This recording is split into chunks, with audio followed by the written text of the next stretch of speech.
Welcome to Property Showcase, the podcast that brings you closer to the service providers that can inform your decisions about how you buy, manage and research top investment opportunities. Be informed and become a better investor with Property Showcase. G'day everyone, welcome back to the Property Showcase. I'm your host Tom Gilmore, media and marketing strategist here at smartpropertyinvestment.com.au. Guys, lockdown, it's a real thing. It's happening everywhere. We seem to be in it, out of it. But the one thing that certainly isn't slowing down is property. It seems that the longer the lockdown goes, the more property that's being bought and sold left, right and centre, which is a good thing for us. I think in most cases across the nation, there's so much information out there to interpret. And the gentleman I have in the room today with me is, of course, a fan favourite of ours. And the reason why he's in here is because his in-depth knowledge is just well beyond anything that we've ever experienced before. His name is Arjun Paliwal, and he's the director of InvestorKit. He is also the host of The Property Nerds, which might also allude to the reason as to why he's got so much information about the property market. But today, Arjun's actually going to interpret a bit of information for us and actually help us understand what is going on, not just, in the current market that we face right now in the property industry, but actually also position us for success in the long term. So this topic is really going to be about positioning your portfolio for the long-term investing success. Arjun, mate, how are you going? Thank you for the intro again, Tom. Appreciate it, mate. And yeah, definitely all well this way. And the long term's always what it's got to be about. So good call out on that one. Yeah, mate, absolutely. Well, I'm glad to have you in the studio again with me. Well, so to speak. Of course, everyone tuning in, we're doing this remotely as this is the new norm as it feels. But Arjun, given your position within the industry, right? I mean, you're an expert in the field. You buy properties, across the nation for your clients. What does a successful portfolio, in your opinion, look like to your clients and to other people? Yeah, so I kind of reverse engineer what people fear or want to have as the end goal. And then you think of, well, more of the good stuff and less of the fear usually equals that successful portfolio, right? So what I'm noticing is that the common things that people want in their portfolio is that A, properties don't cost an arm and a leg to hold or maintain. B, they grow in value as a whole, both individually and property portfolio. C is they continue to rent pretty quickly, and D is they rent for a good amount. And so what that's leading to is an outcome where if you summarize that in a statement, I want to one day have passive income through assets that also grow in value and don't cost a lot to hold. So that's kind of the end goal of, anyone. You can chop and change how you answer that. The end goal of a portfolio gets to these things happening.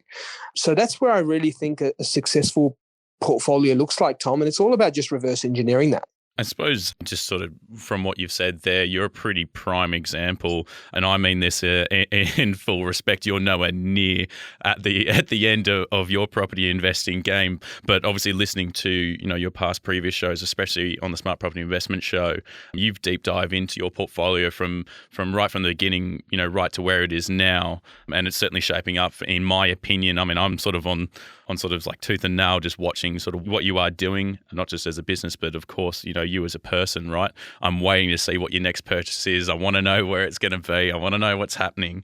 But I suppose that sort of comes into the next phase, talking about what are you going to do next. When constructing a portfolio, I've heard you a lot of the time talk about phases.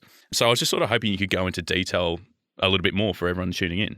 Yeah, so phases is actually, I think when you talk about phases, the importance is I divide them into two parts.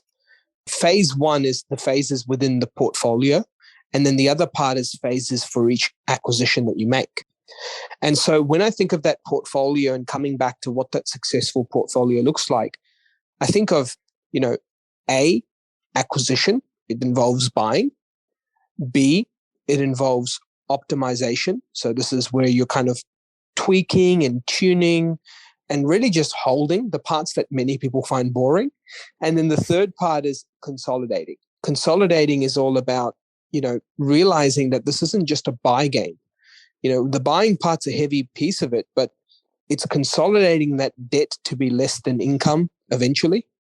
It's consolidating potentially even properties through sale to be able to have less that produces more.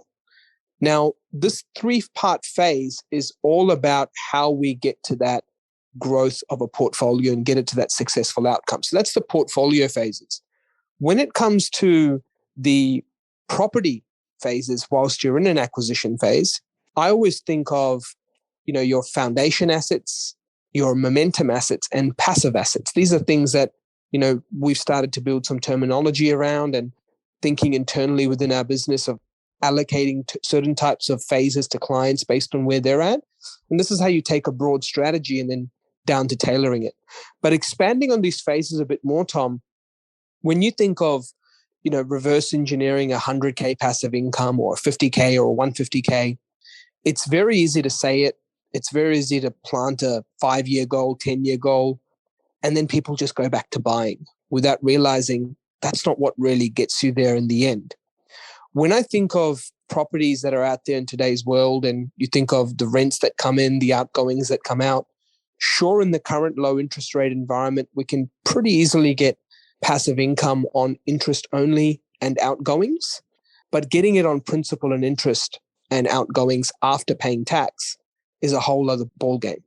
And in most cases, the assets that are out there today, when you look at the numbers, unless you're putting down heavy deposits, it's unlikely that you'll be covering principal and interest and outgoings, and that too after tax. Usually before tax, a couple of assets can get you there, but not all. So what this means is if the assets aren't doing that, then it's not really just the buy piece, it's actually the end piece, which is consolidating. And over time, debt either goes down or debt stays as is and rents go up because we can't be on this interest only forever. So the whole starting at the end of this all, that consolidation phase, is about an investor going, well, how many properties do I need debt free? Or how many properties do I need to have with some debt on it, with a principal and interest repayment that I can cover and produce a passive income on? So that's that consolidation piece. Moving from consolidating and going back now to optimizing, yes, we can acquire the assets that we want to hold for the long term over 5 years, over 10 years. But the assets that end up getting enough time to grow as well as we want them to, both rent and values, don't just happen in that 5-year goal to 100K passive income. They happen in much longer timeframes, 10, sometimes 15 to 20 years, depending on how long you're really focused on that goal. And so optimizing is all about going, well, it's not always about, again, buying your whole way through to get to passive income. There might be a period where you've done the buying that you need to, and you now need to focus on the time ahead. So what can you do instead of twiddling thumbs and thinking of your next buy all the time, which does get a little addictive for property investors who know what I mean? It's about get coming envious. Back to, you see someone buy and yeah. It's like, when's the next one coming? That's what I constantly have from clients. When are we on to the next one? The main thing is really going, look, now you've probably acquired what you need to. Let's let the compound growth accumulate. Let's let the rents start to grow. Let's let that separation from interest-only coverage to one day get to principal and interest coverage. So this is where, time, looking at your insurances, looking at your interest rates, seeing what the market has to offer, being proactive on your portfolio's positioning and tweaking. Are your properties up to scratch with their rents? Should they be for more? Could you make the smallest of adjustments in a 10, 15K reno and squeeze out $30, $40 more of rent? The key here is just tweaking, tuning, adjusting. So that's kind of the optimization phase. Of course, a natural part of what you do is tailoring these types of strategies. You've mentioned some incredible points there. And I really, just before us, my main question, which I want to get out to you about tailoring portfolios to individuals, would you argue, in your professional opinion right now, given what you've just said, that now is the time to buy? Now is, your chance to get your foot in the door no matter what level? I'm obviously generalizing here, and anyone would tell you it's always a good time to buy. Is now the time to sort your entire portfolio out, sort yourself out, get everything ready to then go into the long run of, which is obviously what we're talking about here. How important is the time that we have right now and with the current markets that we have right now? Yeah, this is a very solid question, Tom, because, just from the consolidation and optimizing phase, this actually leads to the last part to go through, which is the acquisition, the buying itself. Where do you buy? What do you buy? Is now the time? and those sorts of questions. So the beauty about getting to a long-term goal of those successful portfolio and what it looks like is that when you have the assets, it relies on now three things: having a certain rental growth and income, having a certain percentage growth across the portfolio occur, and then having a certain amount of dollar value that this percentage growth can compound upon. So the thing is, if you're constantly waiting for a time to buy rather than buying when you can, you're putting more time against you where the compound growth percentage rate needs to be either A, higher, or B, you need to wait for your goal longer.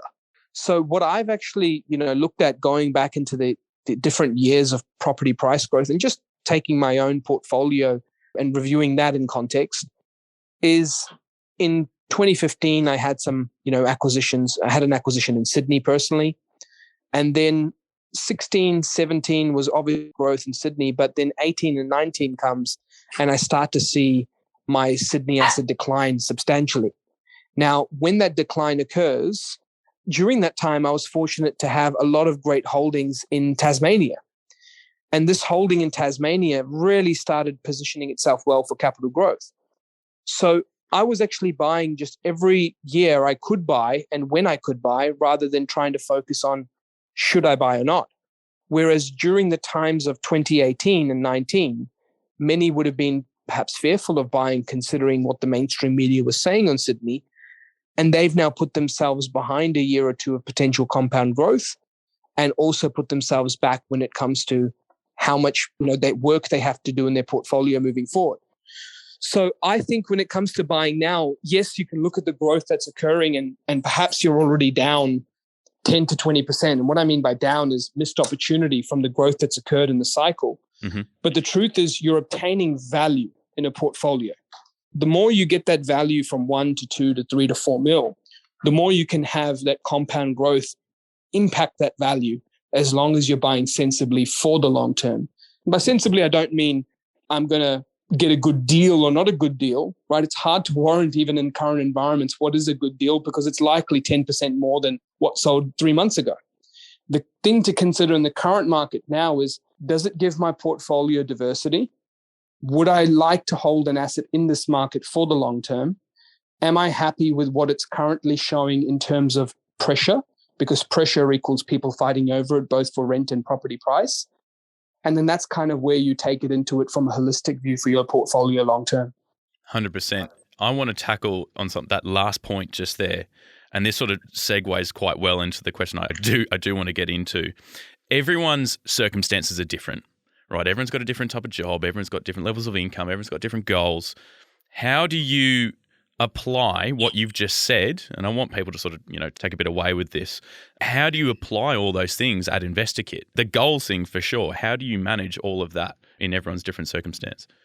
Yeah, so the beauty of these phases is that once you have a broad construct in place, you can now talk about the tailoring.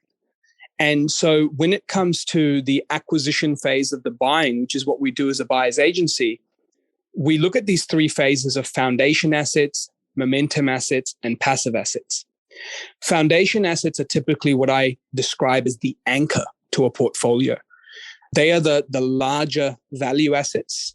Their purpose is to create stability, confidence. And by larger value, I don't mean extremely premium properties. I'm talking perhaps even just the $600 to $1.2 million mark. And the purpose of these assets are to give you your base in your portfolio of markets that once they do capture some momentum or heat, that 5% gain is not, $25,000. It's possibly $50,000 or more. And so with these larger assets, they also give you confidence as an investor to go, I'm planted in markets that have displayed tremendous 20, 30-year trends that I feel comfortable with. We then look at momentum assets. Momentum assets are where you're willing to spread your wings and go, I'm open to the 350 to 600K. I'm open to capital markets, regional markets. My focus is purely performance and grabbing the most well-rounded asset that considers rental yield, rental strength, rental vacancy, and capital growth. And this is an investor who doesn't apply their bias or their thoughts. That we really look at the combination of the numbers and on the ground, and we're across many cities in Australia, from smaller to larger sizes is irrelevant. Then passive investing, Tom, is where we're now going into unit blocks, duplexes, triplexes, commercial properties. We're trying to create some real separation here when we add a property. Instead of adding a property and trying to, just focus on one asset with, a couple of K of positive cash flow or a neutral or slightly negative, we're looking at 8 to 10K sometimes on one asset itself. So the key here is that through tailoring on the acquisitions, we're able to then look at a portfolio when we have consultations with clients and go, well, hey, you know what? We're really starting the portfolio out. Let's put a solid base to it. Now, if incomes don't, allow for the larger assets to be purchased at the start, that's okay. But we're just going to start that momentum phase a bit sooner and capture it across multiple affordable properties. So what I find is that the tailoring can happen once you've got a system and you can tailor within that system. Whereas too often people are searching for that one unicorn property and then not really applying it to it, but they can see a way out of this all. Otherwise, it just becomes a, when can I buy again? When can I buy again, with no direction? So that's what we do when we come through initial consultations with clients, through strategy sessions, and we're able to take that portfolio mapping approach as well when clients do work with us, to be able to say, this is what you currently have. Let's apply compound growth rates for the long term. Let's start looking at this and going, do we really need to buy that aggressively, that large, or can we start spreading this and get some greater yields at the same time? 100%. Is there any way that our investors tuning in can actually sort of just get some comparable evidence? I suppose listening, and tuning into this, you've given us a lot to think about. And doing so, a lot of these people would have, the listeners tuning in right now will have, anywhere between 2 properties. They might have 10 properties, might have 20 properties. You don't know.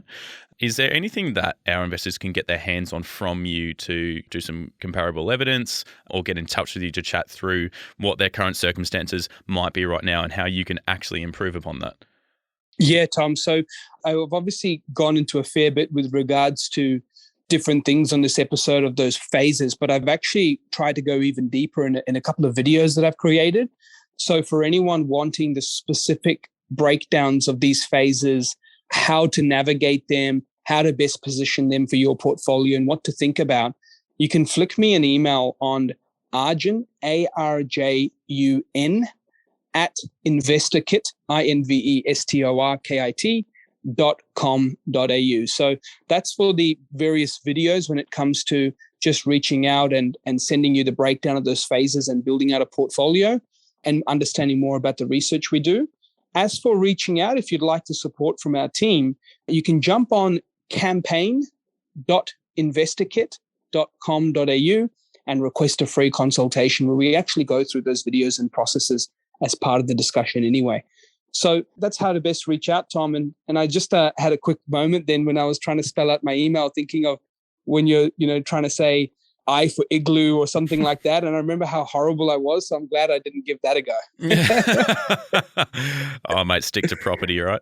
Mate, and to everyone tuning in, if that isn't enough for you, you can find Arjun and Investor Kit and all the property nerds, which please, if you're a data nerd yourself, you like, seeing and listening to the facts and evidence of what's actually going on in the property markets. The Property Nerds is one hell of a podcast that you should be tuning into. Not to mention one hell of a product and service as well. You can jump onto the Property Nerds website as well. So please get in touch with Arjun.